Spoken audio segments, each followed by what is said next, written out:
Le bel oiseau blanc. Symbole incontournable de l'excellence à la française, icône générationnelle en avance sur son temps, supersonique inégalé, le Concorde a fasciné des générations d'admirateurs jusqu'à sa chute prématurée et tragique. Aujourd'hui, à la veille du 19e anniversaire de son dernier vol, nous retraçons l'histoire de cette référence aéronautique dont vous saurez tout. Alors, sans plus tarder, embarquons pour une croisière supersonique à la découverte du Concorde. Nuages et Mach 2, tout concorde. La mer et les cieux, tout concorde. Durant la guerre froide, une course à l'espace enflammée oppose les États-Unis à l'URSS. Plusieurs puissances européennes essaient alors de tirer leur épingle du jeu en révolutionnant le transport intercontinental. Pour cela, la France et l'Angleterre lancent leur projet d'avion supersonique. Le constructeur français Sudaviation ébauche le Super Caravelle, tandis que le constructeur Bristol dévoile les premiers croquis de son Bristol Type 223. Cependant, aucun de ces deux avions ne verra le jour, mener ces deux projets séparément représentant une trop grande perte financière. Aussi, en 1962, la France et l'Angleterre annoncent leur collaboration, marquant le lancement du projet Concorde. Une question demeure alors sans réponse. Si la France et l'Angleterre se sont accordés pour son nom, le Concorde n'a pas encore d'orthographe définie, le mot anglais s'écrivant sans E. La France y tenant particulièrement pour ce qu'il représente, l'Angleterre concédera finalement le E au Concorde.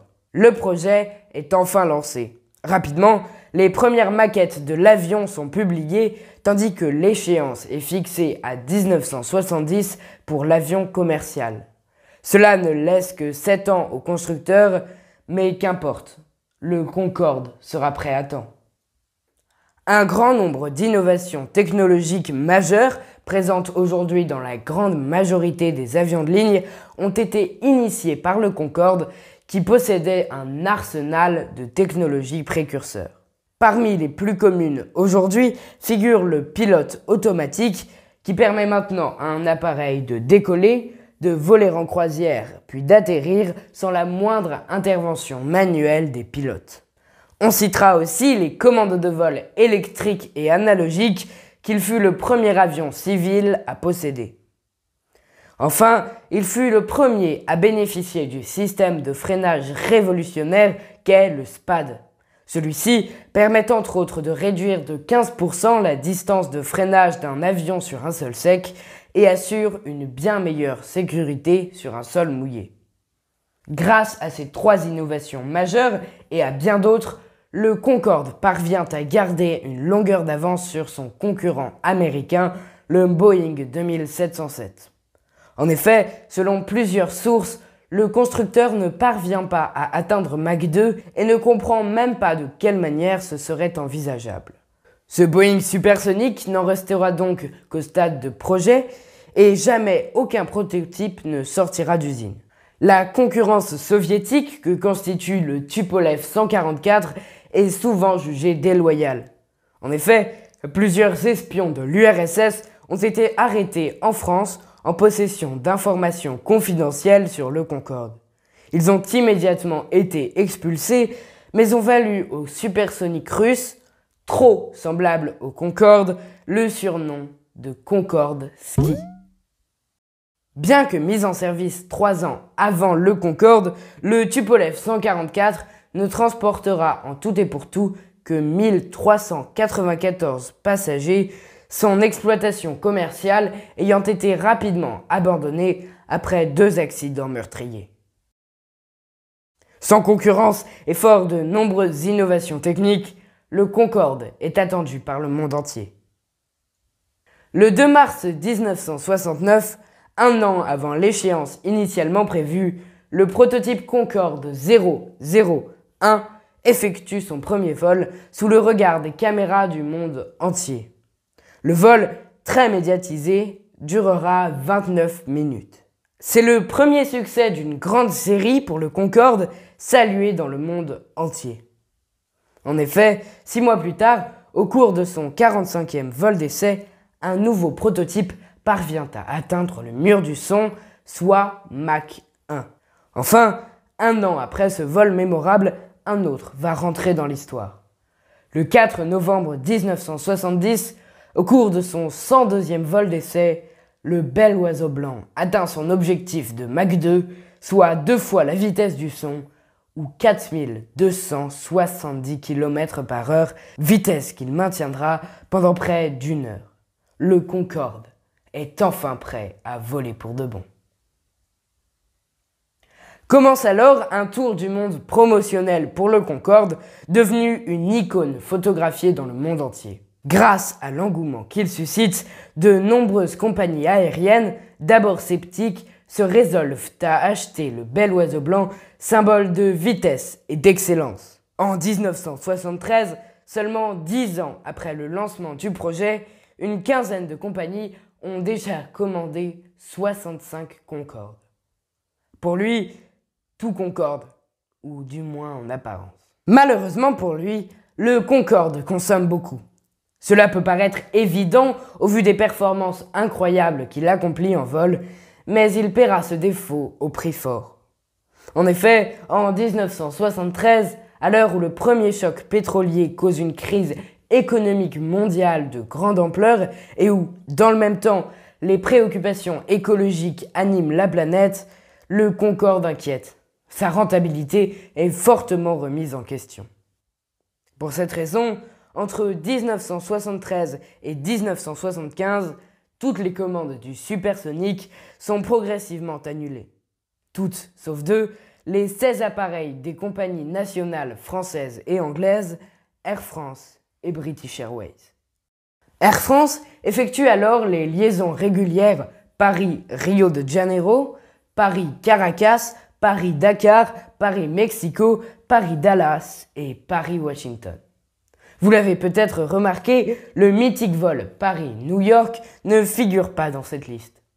Ce n'est pas une erreur, car cette liaison est arrivée bien après les autres. Les autorités locales ont en effet interdit l'atterrissage new-yorkais au Concorde, le jugeant trop bruyant. Après une rapide intervention technique, l'accord est donné et la liaison Paris-New York est inaugurée en 1977. Le vol, aujourd'hui long de près de 9 heures, ne durait alors que 3 heures et 30 minutes. Finalement, dans le but de rentabiliser au maximum le supersonique qui consomme 4 fois plus qu'un avion ordinaire et nécessite une maintenance 10 fois plus longue, Air France décidera en 1983 de se passer de tous les autres trajets, ne gardant que la fameuse ligne Paris-New York. Celle-ci subsiste une vingtaine d'années sans trop faire parler d'elle, si ce n'est à travers les nombreuses personnalités publiques qui l'empruntent. Le Concorde a enfin retrouvé sa réputation d'excellence et de vitesse. Mais une nouvelle fois, ce n'est pas pour très longtemps, et cette fois la sentence sera irréversible. Nous sommes le 25 juillet 2000. Le Concorde s'apprête à décoller avec à son bord 100 passagers, allemands pour la plupart, qui vont effectuer une croisière en Amérique latine. Le vol du matin avait aussi transporté des Allemands se rendant vers la même croisière, alors tout juste arrivés à New York. Au dernier moment, 2 couples échangent leurs billets pour voler avec des connaissances. Une décision qui paraît tout à fait anodine, mais qui prend une tournure spécialement tragique quelques minutes après le décollage. Ce décollage a lieu avec une petite heure de retard en piste 26. Il est 14h42 quand le Concorde s'élance. 32 secondes plus tard, il atteint le fameux point de non-retour sur la piste, puis décolle. C'est alors que le personnel de la tour de contrôle s'adresse au Concorde, affolé. « Concorde, vous avez de fortes flammes derrière vous. » Une dizaine de secondes plus tard, l'alarme feu moteur vient confirmer cette intervention. L'équipage coupe le moteur 2 à l'origine de la flamme. Quelques instants après, les moteurs 1, 3 et 4 cessent successivement de fonctionner. Les pilotes tentent bien de rallier l'aérodrome du Bourget, mais sans moteur, c'est peine perdue. Le Concorde s'écrase dans un hôtel de Gonesse, à seulement 1 km du seuil de piste de l'aéroport du Bourget, causant la mort des 100 passagers, des 9 membres d'équipage et de 4 employés de l'hôtel. Parmi les victimes de l'accident figure le couple allemand qui avait donc échangé son billet pour l'inconnu sud-américain avec un aller simple vers l'inconnu. Trop inconnu. Le BEA, Bureau d'enquête et d'analyse pour l'aviation civile, établit dans son rapport les causes de l'accident. Le DC-10 de Continental Airlines, qui a précédé le Concorde sur la piste de Roissy-Charles de Gaulle, a laissé une lamelle d'alliage léger d'une dizaine de centimètres sur la piste. En roulant dessus, l'un des pneus du Concorde explose. Des résidus caoutchouteux de ce pneu frappent alors très violemment le dessous de l'aile qui contient un réservoir de carburant. La voilure gauche de l'appareil prend feu et se consume rapidement à cause du kérosène du réservoir. L'accident est inévitable. Le Concorde a les ailes brisées. Qu'importe si ce n'est pas réellement sa faute, sa réputation est irrécupérable. 3 ans plus tard, le Concorde effectue son dernier vol, un vol d'adieu, sous les applaudissements du monde entier. Ça y est, vous savez tout ou presque du Concorde. Bien plus qu'un simple avion, c'est le pari fou d'un supersonique qui a marqué des générations d'admirateurs. C'est une vocation chez de nombreux pilotes atterrissant à regret.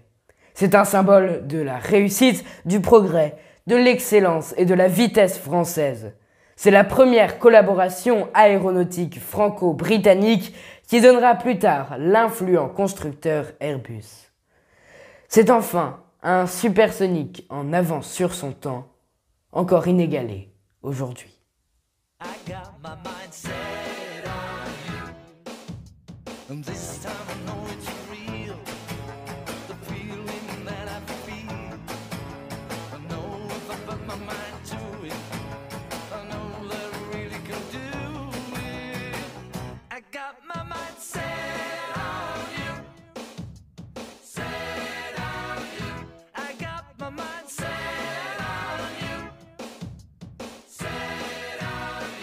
It's gonna take